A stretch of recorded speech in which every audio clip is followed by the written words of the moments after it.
Assalomu alaykum azizlarim, yaxshimisizlar? Kayfiyatlar zo'rmi? Tinchmisizlar? Hamma sog' omonmi? Uydagilar hamma zo'rmi? Bugun bitta ukamiz kelganda, juda ham bir ajoyib yigit bu yigit o'zi.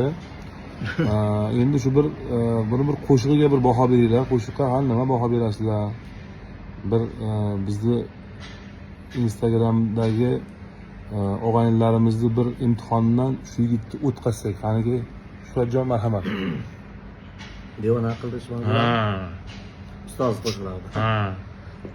Men kimga aytay do'stlarim, devona qildi ishq meni, satpora qildi yuragim, devona qildi ishq meni, devona qildi ishq meni, satpora qildi yuragim, devona qildi ishq meni, devona qildi ishq meni. Tun kechalarda odaylasam, har dam seni yod eylasam. Tun kechalarda odaylasam, har dam seni yod eylasam.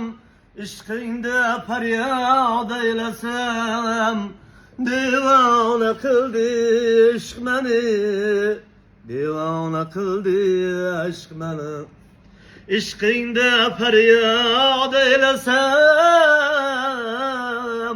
devona qildi ishq meni, devona qildi ishq meni.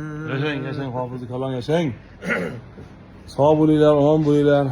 Qani shu Shuhratjon haqida bir fikrlaringizni yozinglar. Kamchiliklari bo'lsa aytinglar, yutuqlari bo'lsa ham aytinglar. Sog' bo'linglar.